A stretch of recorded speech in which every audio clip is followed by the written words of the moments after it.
الحمد لله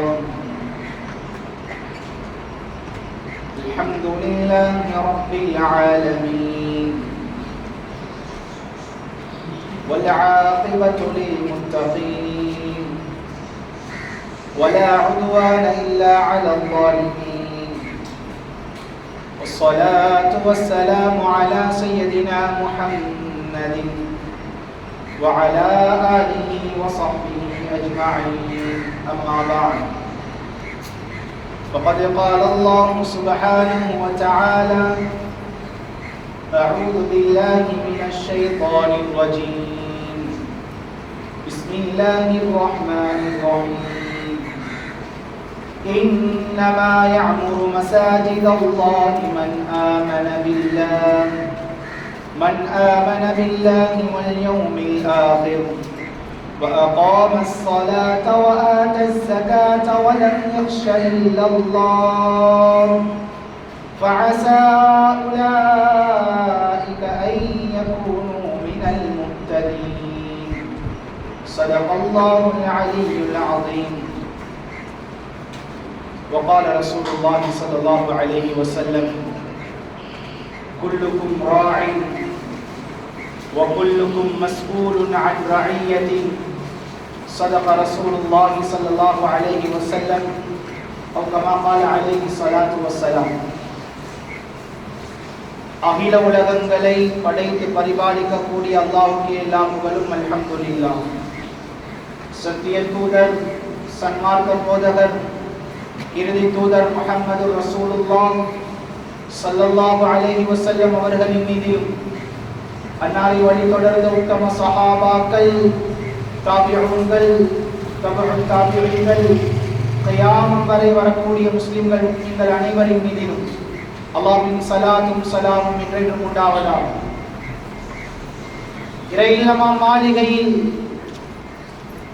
இஅ்திகாஃபுடைய நியத்தோடு ஜும்ஆவுடைய கடமையை நிறைவேற்ற வந்திருக்கும் அல்லாஹ்வின் நல்லடியார்களே, இறைநேசர்களே, உலக வாழ்க்கையில் அல்லாஹ் சுப்ஹானஹு வ தஆலா எந்தெந்த விடயங்களை எல்லாம் எடுத்து நடக்கும்படி எனக்கும் உங்களுக்கும் கட்டளை பிறப்பித்துள்ளானோ அப்படியாப்பட்ட அனைத்து விடயங்களையும் வாழ்க்கையில் இயலுமானவரை முடிந்தவரை எடுத்து நடக்கும்படி, எந்தெந்த விடயங்களை விட்டு தவிர்த்து விலகி ஒதுங்கி நடக்குமாறு எனக்கும் உங்களுக்கும் விலக்கல் விடுத்தானோ வேண்டாம் என்று சொன்னான். அப்படியாப்பட்ட அனைத்து விடயங்களை விட்டும் வாழ்க்கையில் முற்றும் முழுதாக விலகி ஒதுங்கி தவிர்த்து நடக்குமாறு முதற்கண் அடியேனுக்கும் அப்பால் உங்களுக்கும் நான் வசியத்தும் நசீஹத்தும் செய்து கொள்கிறேன். கண்ணியமான அல்லாஹ்வின் நல்லடியார்களே, அன்பார்ந்த சகோதரர்களே, நண்பர்களே, நேர்வழி பெற்ற கலீஃபாக்களில் இரண்டாம் அவர், இஸ்லாமிய கிலாஃபத்தின் இரண்டாம் கலீஃபா என்று போற்றப்படக்கூடிய உமர் இப்னு கத்தாப் ரலியல்லாஹு அன்ஹு அவர்களின் ஆட்சி காலம், கிட்டத்தட்ட 10 வருட ஆட்சி காலத்தில் ஏராளமான சுவாரஸ்யமான சம்பவங்கள். அதிலே இந்த குதுபாவில் ஒரு படிப்பினைக்குரிய சுவாரஸ்யமான ஒரு சம்பவம் ஒன்றை சொல்லலாம் என்று நினைக்கிறேன். இந்த சம்பவத்தில் இருக்கக்கூடிய படிப்பினைகளை வாழ்க்கையில் எடுத்து நடப்பதற்கு எல்லாம் வல்ல அல்லாஹ் அருள்பாலிப்பானார். கண்ணியமான அல்லாஹ்வின் நல்லடியார்களே, அன்பார்ந்த சகோதரர்களே, நண்பர்களே,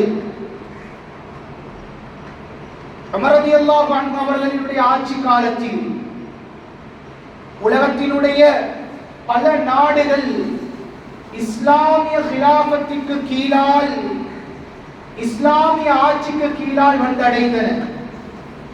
உமர் ரலியல்லாஹு அன்ஹு அவர்கள் மதீனாவில் இருந்து ஒவ்வொரு தேசத்திற்கும் ஒவ்வொரு நாட்டுக்கும் பொறுப்புதாரிகளை அனுப்பி கொண்டிருந்தார்கள். அந்த அடிப்படையில் பிஷ்ர் இப்னு ஆசிம் ரலியல்லாஹு அன்ஹு என்று சொல்லப்படக்கூடிய ஒரு சஹாபி, இந்த சஹாபியை ஒரு நாட்டிற்கு ஒரு தேசத்திற்கு கவர்னராக அனுப்புவதற்கு முடிவு செய்து அவரை தன்னுடைய சபைக்கு வருமாறு அழைப்பு விடுத்தார்கள்.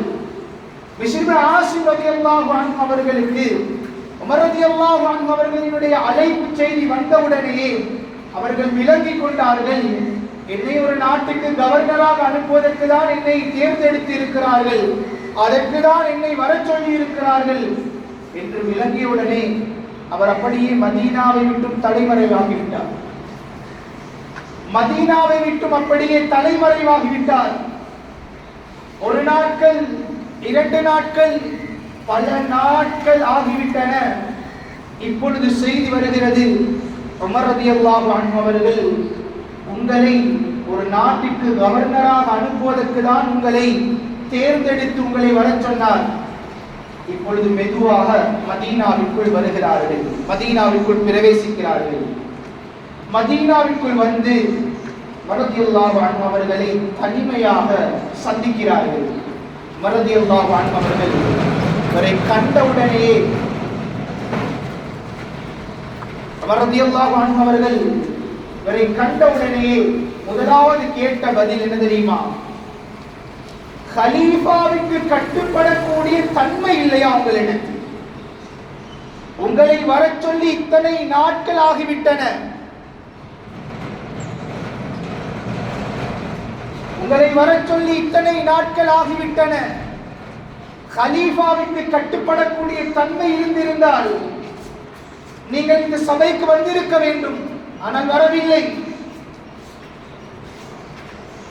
என்ன காரணம் என்று கேட்ட நேரம் பிஷ்ர் ஆசிம் ரலியல்லாஹு அன்ஹு அவர்கள் சொல்லுகிறார்கள், அமீருல் முஃமினீன் கலீஃபா அவர்களே, உமர் ரலியல்லாஹு அன்ஹு அவர்களே, உங்களுக்கு வழிபடக்கூடாது என்ற எந்த நோக்கமும் என்னிடத்தில் இல்லை, கட்டுப்படக்கூடாது என்ற எந்த நோக்கமும் இல்லை. நான் வராத காரணம் என்ன தெரியுமா? ஸல்லல்லாஹு அலைஹி வஸல்லம் அவர்களினுடைய ஒரு ஹதீஸ் எனக்கு நினைவில் வந்தது.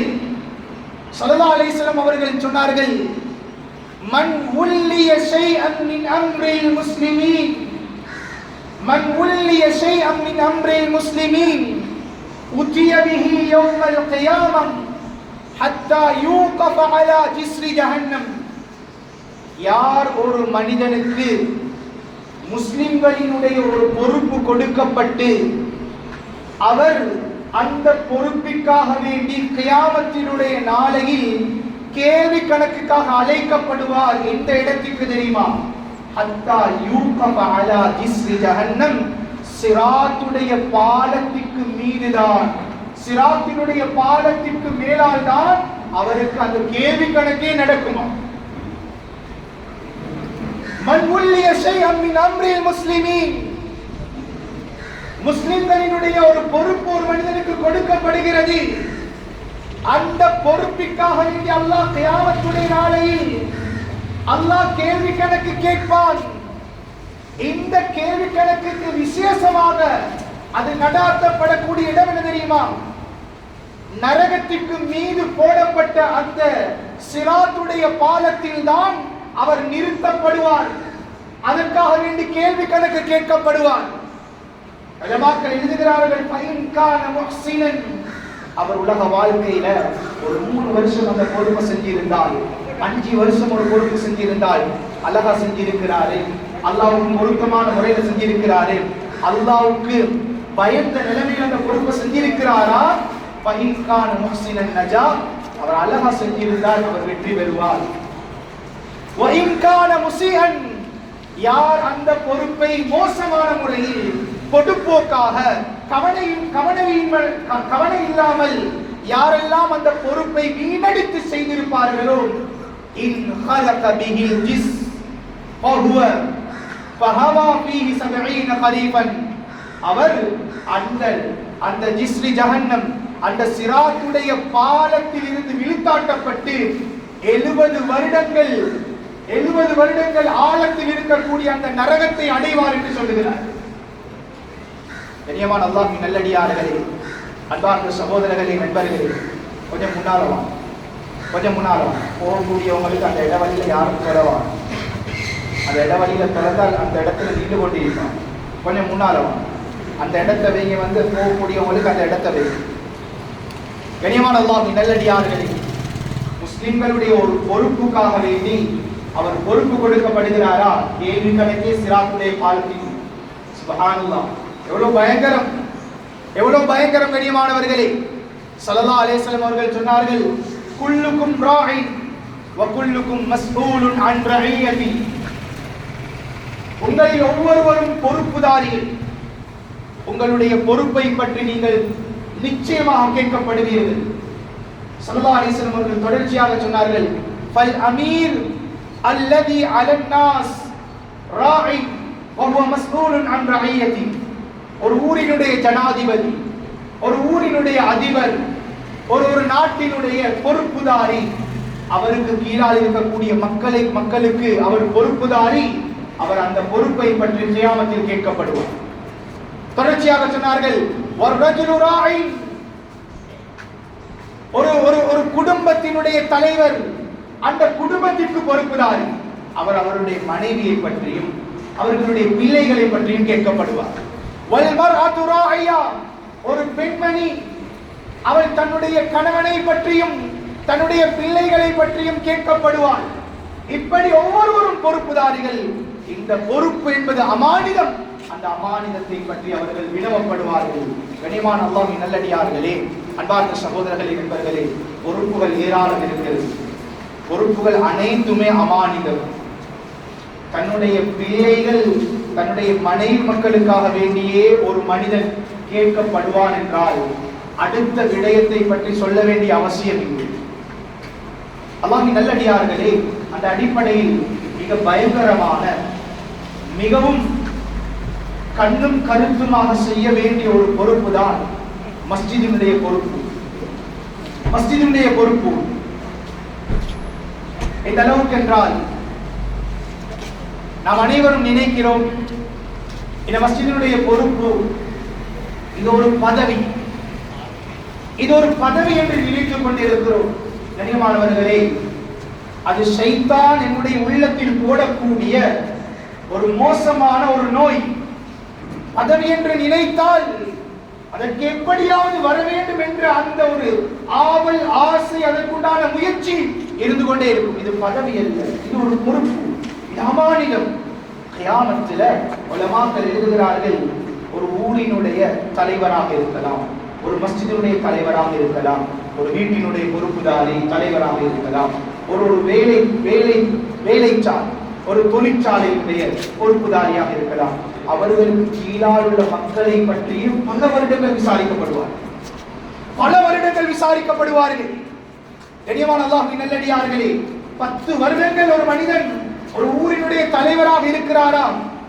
அதில் இருக்கக்கூடிய ஒவ்வொரு நேரத்தை பற்றியும், ஒவ்வொரு நிமிடத்தை பற்றியும், ஒவ்வொரு செயற்பாடுகளை பற்றியும், ஒவ்வொரு சந்தர்ப்பங்களை பற்றியும் அவர் கேள்வி கணக்கு கேட்கப்படுவார்.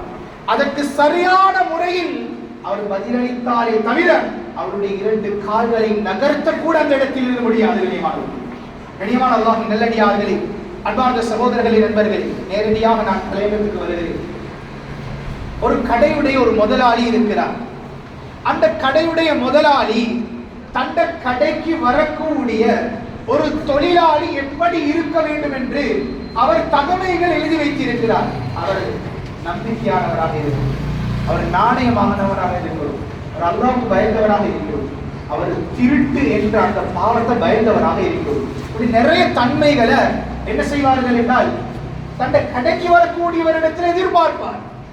இதே போல கண்ணியமான அல்லாஹ்வின் நல்லடியார்களே, ஒரு தொழிற்சாலையினுடைய ஒரு அதிபர், ஒரு தொழிற்சாலையினுடைய ஒரு தொழிற்சாலையினுடைய சொந்தக்காரன், அவர் தன்னுடைய தொழிற்சாலை வேலை செய்யக்கூடியவர் எப்படியாப்பட்டவராக இருக்க வேண்டும் என்று அவர் தகவல்கள் அவர் எழுதி வைத்திருப்பார்.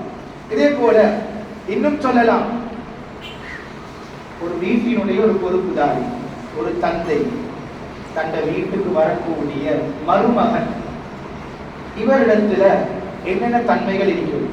அவர் நல்லவராக இருக்கிறது, அவர் தொழுகையாளியாக இருக்கிறது, என் மகளை நல்லா பார்த்துக் கொள்வது, இப்படி ஒரு தன்மைகள் அவர் எதிர்பார்ப்பார்.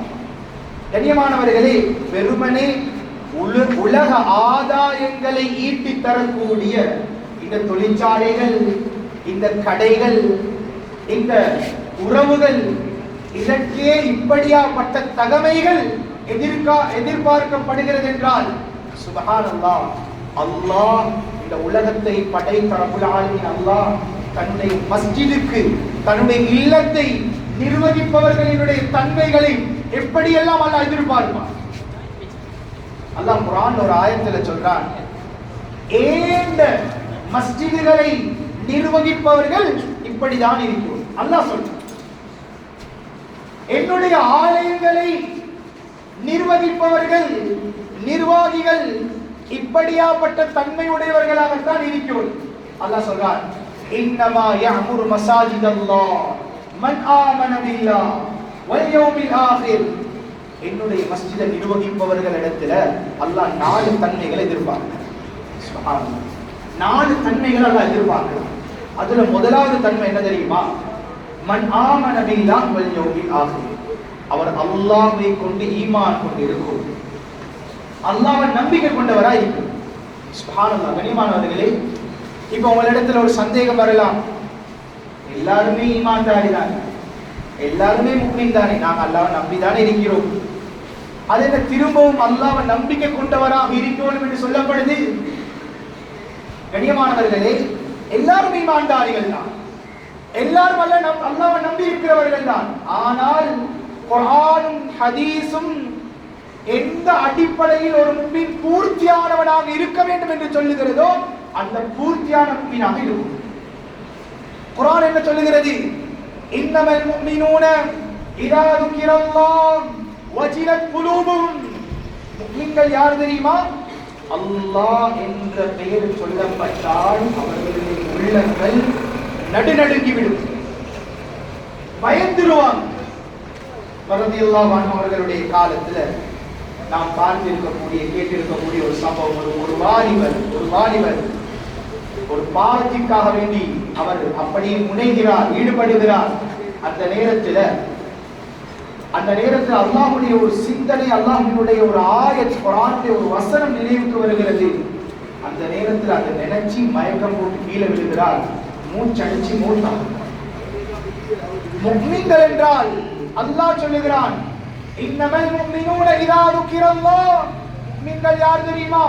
அல்லாஹ் என்ற பெயர் சொல்லப்பட்டால் வஜிலத் குலூபுஹும், அவர்களுடைய உள்ளம் நடுநடுங்கி விடும் என்று அல்லாஹ் சொல்றான். இந்த முஃமினை தான் அல்லாஹ் தன்னுடைய மஸ்ஜிதுகளுக்கு நிர்வாகம் செய்யக்கூடியவர்களை அல்லாஹ் எதிர்பார்க்கிறார். கனிமான அல்லாஹ்வின் நல்லடியார்களே, வஇதா துலியத் அலைஹிம் ஆயாத்துஹு ஸாதத்ஹும் ஈமானா. அந்த முஃமின்கள் யார் தெரியுமா? அல்லாஹ்வினுடைய ஒரு வசனம் ஓதி காண்பிக்கப்பட்டால் அவர்களுடைய ஈமான் அதிகரிக்கும். அல்லாஹ் குர்ஆனில் இன்னொரு இடத்துல சொல்றான், கத் அஃப்லஹல் முஃமினூன். முஃமின்கள் வெற்றி அடைந்து விட்டார்கள். அவர்கள் யார் தெரியுமா? அல்லதீன ஹும் ஃபீ ஸலாத்திஹிம் காஷியூன்.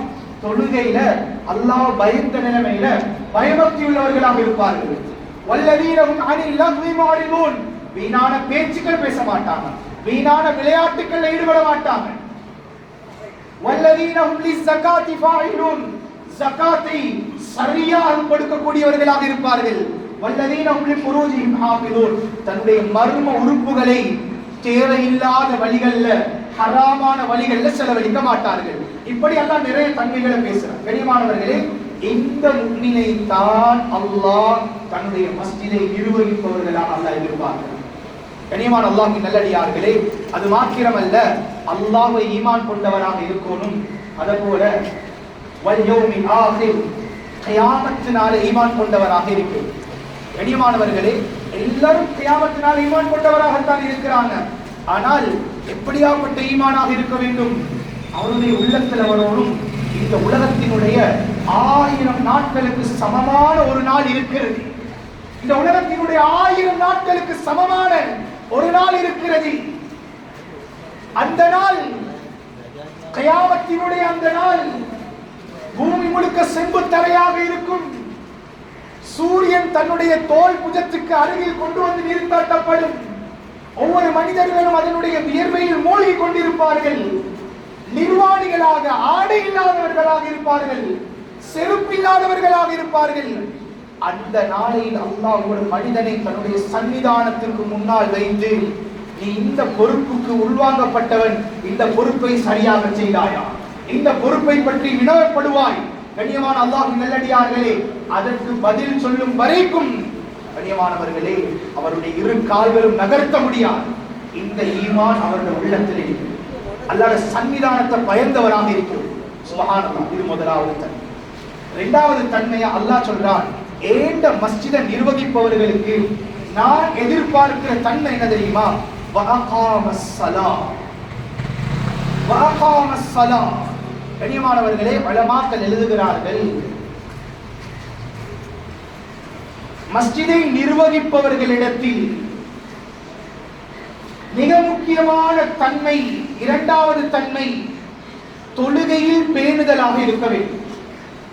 5 நேரம் தொழக்கூடியவராகவும் வக்துல் முஹத்தத் நேரத்துக்கு தொழுபவராக இருக்கும். குறிப்பாக எழுதுறாங்க, மிக முக்கியமாக சுபஹ் தொழுகைக்கு வரக்கூடியவராக இருக்கும்.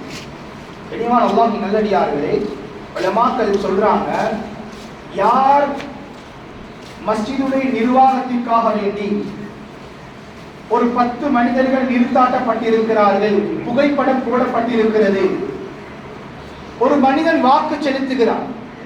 அவர் வாக்கு செலுத்தும் பொழுது தன்னுடைய சுய லாபத்திற்காக வேண்டி, இவர் வந்தால் இந்த விஷயத்தை செய்யலாம், இவர் வந்தால் இந்த விஷயத்தை செஞ்சு கொள்ளலாம் என்ற சுய லாபத்துக்காக வேண்டி அவருடைய தொழுகையை பார்க்காமல், அவர்களுடைய ஈமானை பார்க்காமல், அவர்களுடைய தக்வாவை பார்க்காமல் யாரெல்லாம் வாக்கு செலுத்துவார்களோ அந்த வாக்கு செலுத்தி அவர் அதுபோலவே அந்த பொறுப்புக்கு வந்து அவர் அந்த 3 வருடங்களில்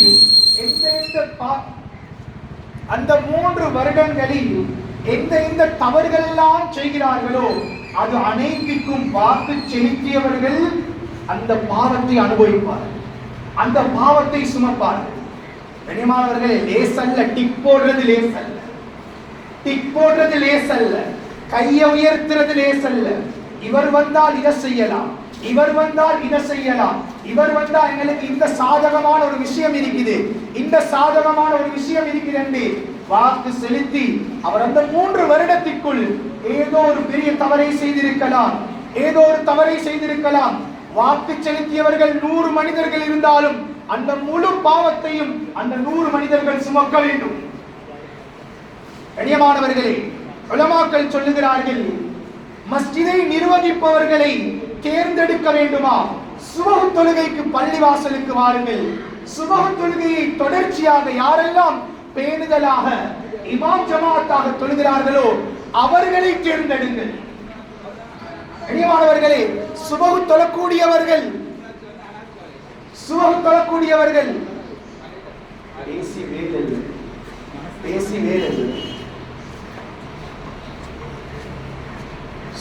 தொழக்கூடியவர்களிடத்தில் அதிகமான கைறுகள் இருக்கலாம், அதிகமான பரக்கத்துகள் இருக்கலாம்.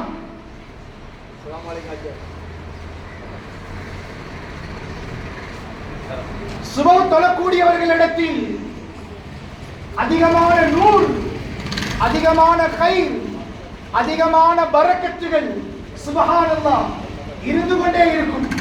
உலமாக்கள் சொல்லுகிறார்கள், இந்த சுபஹ் தொழக்கூடியவர்களிடத்தில் அவர் ஒரு கடையில் இருக்கிறார்களா, அந்த கடை பரக்கத்தானதாக இருக்கும். அவர் ஒரு வீட்டில் இருக்கிறாரா, அந்த வீடு பரக்கத்தாக இருக்கும். அவர் ஒரு தொழிற்சாலையில் இருக்கிறாரா, அந்த தொழிற்சாலை பரக்கத்தானதாக இருக்கும். உலமாக்கள் எழுதுகிறார்கள், தங்களுடைய கடைக்கு ஒரு வேலையாளியை தேர்ந்தெடுக்கிறீர்களா, 5 நேரம் தொழக்கூடியவரை, குறிப்பா சுபஹ் தொழுவரை தேர்ந்தெடுக்க. சுபஹ் தொழுவர் இருக்கிறாரே, அதிகமான பரக்கத்துள்ள மனிதராக இருப்பார், அதிகமான கைவுள்ள மனிதராக இருப்பார். எந்த அளவுக்கு எழுதுகிறார்கள் என்றால், தன்னுடைய மகளுக்கு ஒரு மணமகனை தேர்ந்தெடுக்க நினைக்கிறீர்களா, பணம் காசு 2வது, அந்தஸ்து 2வது, படிப்பு 2வது, கல்வி 2வது, முதலாவது அவரிடத்தில் ஈமான் தொழுகை இருக்கிறான்.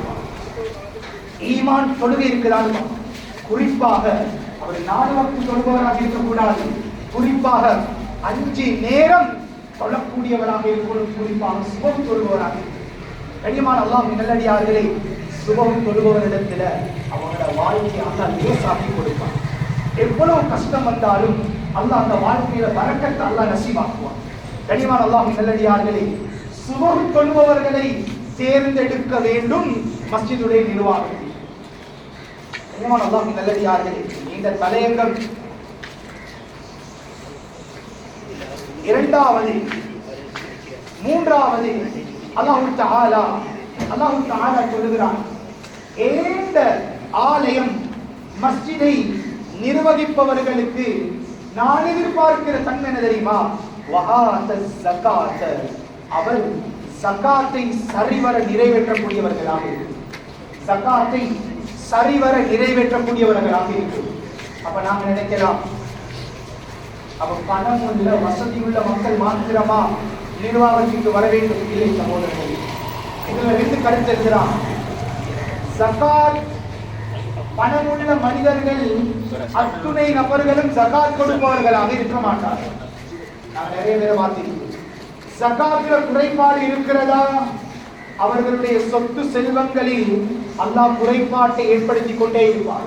அது நோயால் அல்லாஹ் அதை குறைபாடை ஏற்படுத்துவார், அது அழிவுகளால் அல்லாஹ் குறைபாடுகளை ஏற்படுத்துவார். இது வேற தலை. ஜகாத்தை சரியாக கொடுப்பவர்களாக இருக்கணும். அதுபோல வசதி இல்லாதவர்கள் அந்த ஜகாத்தை வசூலித்து அந்த குடும்பத்திற்கு, அதாவது அந்த மஸ்ஜிதுக்கு கீழால ஒரு 500 குடும்பங்கள் இருக்கிறதா, அந்த 500 குடும்பத்திற்கும் யார் யாரெல்லாம் ஜகாத்தை பெற தகுதியானவர்களாக இருக்கிறார்களோ அவர்களுக்கு கொடுப்பதற்கு இவருடைய முயற்சியை செய்து கொண்டே இருக்கிறது. கண்ணியமானவர்களே, 500 வீடுகள் இருக்குது. அனைவரும் யோசிக்கணும் என்ன தெரியுமா? இந்த 500 வீடுகள்ல 500 குடும்பங்கள்ல எங்கட மஸ்ஜிதை கீழால் இருக்கக்கூடிய இந்த 500 குடும்பங்கள்ல எத்தனை அனாதைகள் இருக்குது? அவர்களுக்கு உண்டான செயல் திட்டம் என்ன? இந்த 500 குடும்பங்கள்ல, இந்த 200 குடும்பங்கள்ல எத்தனை விதவைகள் இருக்கிறார்கள்? அவர்களுக்கு உண்டான செயல் திட்டம் என்ன? இந்த 200 குடும்பங்கள்ல 200 இந்த வீடுகள்ல எத்தனை ஏழைகள், வறியவர்கள், வறுமை கோட்டுக்கு கீழால் இருப்பவர்கள் இருக்கிறார்களோ அவர்களை கண்காணிக்க வேண்டும், அவர்களை காண வேண்டும். அவர்களுக்கு உண்டான செயல் திட்டம் என்ன?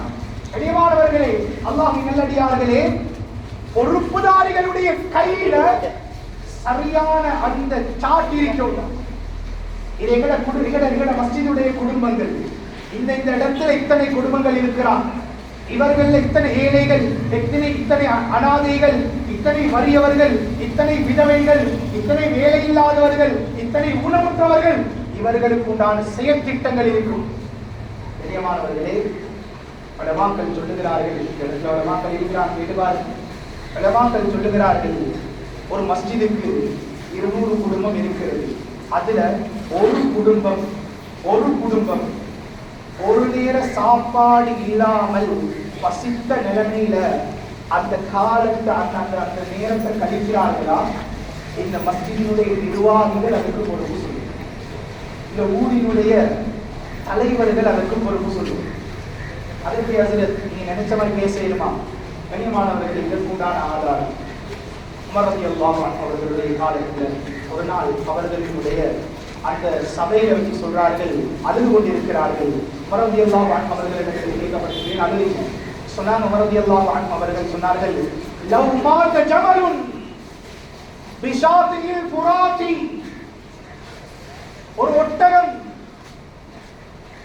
ஈராக்கினுடைய தேசத்தில் இருக்கக்கூடிய அந்த யூப்ரட்டிஸ் நதிக்கு அருகில் வியான் பசித்த நிலைமையில அது பசியால வாடி வாடி வாடி அப்படியே மௌத்தாகிட்டால் கியாமத்துல நான் பயப்படுவேன். லகஷீது ஐயஸ்அலனி அல்லாஹு மின்ஹா, இத பற்றியும் அல்லாஹ் கியாமத்தில் என்னிடத்துல கேட்பான் என்று பயந்த ஒரே ஒரு உலகத்தினுடைய தலைவர் உமர் ரலியல்லாஹு அன்ஹு. சுப்ஹானல்லாஹ், ஒரு கால்நடையை வைத்து பயந்தார்கள். மனிதன் அல்ல, ஒரு மனிதன் அல்ல, தனக்கு கீழாக இருக்கக்கூடிய மக்கள் அல்ல. கண்ணியமானவர்களே, ஒரு ஒட்டகம், ஒரு கால்நடை பசியால வாடி மௌத்தாகுதா, இதை பற்றி மல்ல இடத்துல கேட்பான் என்ற பயந்த ஒரு பொறுப்புதாரி வரலாம். இதை போல பயமுள்ள மக்கள் இருக்கும், இதை போல பயமுள்ள மக்கள் இருக்கும். கண்ணியமான அல்லாஹ்வின் நல்லடியார்களே, அன்பார்ந்த சகோதரர்களே, நண்பர்களே, கால்நடையுடைய விடயத்திலே பயந்தார்கள் அந்த காலத்தில். ஆனால் எல்லா இடத்திலும் இருக்கக்கூடிய நிலைமை தான் என்னது? அது அவர்களுடைய பீலை, எங்களுக்கு அதுக்கு பொறுப்பு சொல்ல முடியாது. கனிமானவர்களை எந்த அளவுக்கு என்று சொன்னால், கணக்கெடுக்காத ஒரு ஒரு ஒரு பொடுப்போக்கான மனிதர்கள் இருக்கக்கூடிய அதிகமான இடங்களை நாங்கள் பார்த்து கொண்டு இருக்கிறோம். ஒரு இடத்துல ஒரு குடும்பாவுக்கு போன நேரம் அங்க ஒரு மஸ்ஜிதுடைய இமாம், அந்த மஸ்ஜிதுடைய இமாம அவர்கள் அதாவது நீக்கி இருக்கிறார்கள். ஏதோ ஒரு காரணம். எப்படி என்று சொன்னால், அவர் வெளியே வந்து அவர் அவருடைய இன்னொரு சக தோழனிடத்துல ஒரு ஒரு போன் கோலை பேசிட்டு அப்படி வச்சுட்டு சொன்னாரு, இப்பதான் எங்க மனைவி சௌஜா இப்பதான் கோல் அடிச்சு பிள்ளைக்கு மாவு இல்லைன்னு சொன்னால், அது கூட இவங்க சொல்றாங்க பள்ளியை விட்டு இந்த நைட்டோட நைட்டா போகுது. கனிமானவர்களே, அல்லாஹ் நல்லடியார்களே, இப்படியாப்பட்ட ஒரு காலத்துல நானும் நீங்கள் வாழ்ந்து கொண்டிருக்கிறோம். கால்நடையுடைய பசியை உணர்ந்த அந்த காலத்து மக்கள் அவர்கள் எங்கே? மனிதர்களினுடைய பசியை உணராத இந்த காலத்து மக்கள், பயமுள்ள மக்கள் இருக்கும். கனிமான அல்லாஹ் நல்லடியார்களே, அன்பார்ந்த சகோதரர்களே, நண்பர்கள், நிறைய இடங்கள்ல இப்படியான நிறைய தவறுகள் நடக்குது. ஆனாலும் அல்லாஹ்வை பயந்து கொள்ளும். மஸ்ஜிதில் ஈடுபடக்கூடிய மஸ்ஜிதுடைய விடயத்தில, தொழில் புரியக்கூடியவர்களுடைய விடயத்தில மிச்சம் அல்லாஹ்வை பயந்து கொள்ளும். கண்ணியமானவர்களே, கண்ணியமாக நடக்கக்கூடியவர்களும் இருக்கிறார்கள், மோசமாக நடக்கக்கூடியவர்களும் இருக்கிறார்கள். இந்த ஒரு ஹதீஸ் அவர்களுக்கு சமர்ப்பணமாகட்டும். மன் ஆதாலி வலியன் ஃபகத் ஆஸன்துஹு அலா ஹர்பின். யார், அல்லாஹ் சொல்லுகிறான் ஹதீஸுல் குத்ஸில், யார் என்னுடைய நேசரோடு விரோதம் கொள்ளுகிறார்களோ அவர்களோடு நான் யுத்த பிரகடனம் செய்ய முடிவெடுக்கிறேன் என்று அல்லாஹ் சொல்றான். யார் யுத்தம் செய்ய போறது? நாடுகள் அல்ல. அல்லாஹ் சொல்றான், ஏண்ட நேசரோடு யாரு கோபம் கொள்கிறார்களோ ஃபகத் ஆஸன்துஹு அலா ஹர்பின், அவரோடு நான் யுத்தம் செய்ய முடிவெடுக்கிறேன்.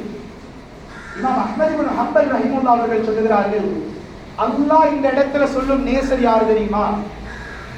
குர்ஆனையும் ஹதீஸையும் சுமந்த உலமாக்கள். இவர்களோடு யாரெல்லாம் விரோதம் கொள்கிறார்களோ, கண்ணியமானவர்களே, இதற்கு முடிவு கொடுப்பது யார் தெரியுமா? அல்லாஹ். கண்ணியமான அல்லாஹ்வின் நல்லடியார்களே, நீண்ட தலையங்கம்.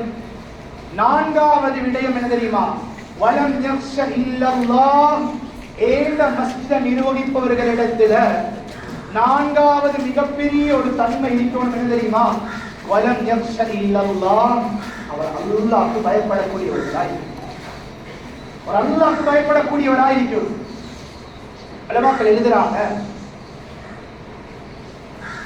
மஸ்ஜிதுடைய நிர்வாகிகள் ஹக்கை நிறைவேற்றும் பொழுது இவர்கள் அல்லாஹ்வை மாத்திரம் தான் பயப்பட வேண்டும். இவங்க எங்களுக்கு விரோதமாக வருவாங்க, அவங்க எங்களுக்கு விரோதமாக வருவாங்க, இதை செய்தால் இந்த பிரச்சனை நடக்கும், அதை செய்தால் இந்த பிரச்சனை நடக்கும். இப்படியாப்பட்டவர்கள் நிர்வாகத்துக்கு வருவதற்கு தகுதியற்றவர்கள். வலம் யக்ஷ இல்லல்லாஹ். அல்லாஹ்வை மாத்திரம் பயந்தவர்களாக இருக்கும்.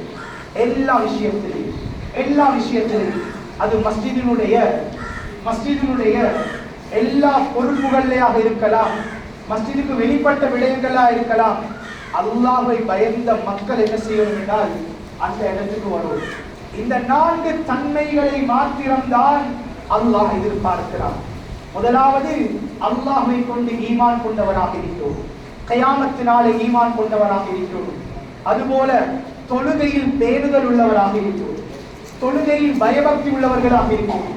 மூன்றாவது, ஜகாத்தை நிறைவேற்றுபவர்கள், ஜகாத்தை வசூலித்து கொடுப்பவர்களாக இருக்கிறோம். அந்த வரக்கூடிய பொறுப்புதாரிகள் அந்த மஸ்ஜிதுக்கு கீழால் இருப்பவர்களினுடைய அந்த குடும்பங்கள், அனாதைகள், விதவைகள், அந்த அந்த மஸ்ஜிதுக்கு கீழால் இருக்கக்கூடிய ஊனமுற்றவர்கள், வேலை இல்லாதவர்கள், அத்துணை நபர்களை கவனிக்கக்கூடியவர்களாக இருக்கணும். கடைசியாக அல்லாஹ் பயப்படக்கூடியவர்களாக இருக்கணும். கனிமான அல்லாஹ் நல்லடியார்களே, அன்பார்ந்த சகோதரர்களின் நண்பர்கள், இந்த 4 தன்மைகள் இருந்தால் அல்லாஹ் கியாமத்துடைய நாளையில், நான் ஆரம்பத்தில் சொன்ன ஹதீஸ், மறுமை நாளில் ஒவ்வொருவரும் அவர்களுடைய பொறுப்பை பற்றி வினவப்படுவார்கள். ஆனால் முஸ்லிம்களினுடைய ஒரு பொறுப்பை பற்றி வினவப்படும் பொழுது அவர் எங்க கொண்டு வந்து நிறுத்தாட்டப்படுவார்? நரகத்துக்கு மீது போடப்பட்ட அந்த சிராத்துடைய பாலத்தில் வைத்துதான் அவருக்கு கேள்வி கணக்கு நடக்கும். நல்லடியார்களே, ஒரு இடத்துல கடைசியாக சொல்லி முடிச்சு கொண்டு ஒரு இடத்துல குத்துபாவுக்கு போன சந்தர்ப்பம், அந்த இடத்துல சொன்னாங்க, என்றால் சொத்து வளம் உள்ள மஸ்ஜிதுகள்ல அந்த மஸ்ஜித் மிக முக்கியமான ஒரு மஸ்ஜித். அதிகமானவர்களே, கிட்டத்தட்ட சொத்து மாத்திரம் ஆரம்பத்தில் இருந்தது 500 கோடிகளுக்கு மேலால் ஸ்ரீலங்காவில் இருந்த ஒரு பள்ளிவாசல். ஆரம்பத்தில் இருப்பவர்கள், இருந்த பொறுப்புதாரிகள், அல்ஹம்துலில்லாஹ், மாஷா அல்லாஹ், நல்லவர்கள் இருந்திருக்கிறார்கள். சொத்தை வித்தவர்கள் இருக்கிறார்கள். இன்னைக்கு பஜார்ல எத்தனையோ கடைகள் அந்த பள்ளிவாசலுக்கு சொந்தமான அந்த பள்ளிவாசலுக்கு சொந்தமான கடைகள் இருக்கிறது. ஆனால் ஒருத்தர் சொன்னாரு, ஹஸ்ரத், இந்த இடத்துல ஒரு கடை ஒன்று இருக்கு, இந்த பள்ளிக்கு சொந்தமான பள்ளிவாசலுக்கு, இந்த பள்ளிவாசலுக்கு சொந்தமான கடை ஒன்று இருக்குது.